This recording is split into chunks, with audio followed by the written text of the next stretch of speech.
तुमच्या इंटरव्ह्यूचं काय झालं? नाही झालं काही. आपण हार नाही मानायची.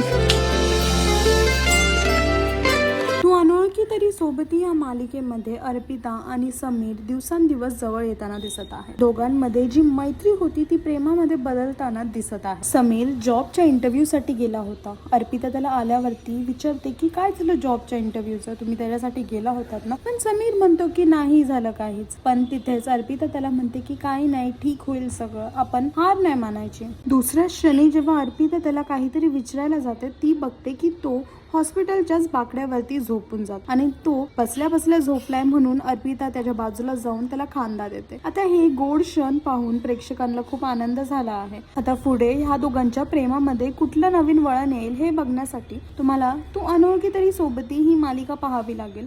आणि अजून अपडेटसाठी टेलीचक्र रिजनल्सला सबस्क्राईब करा.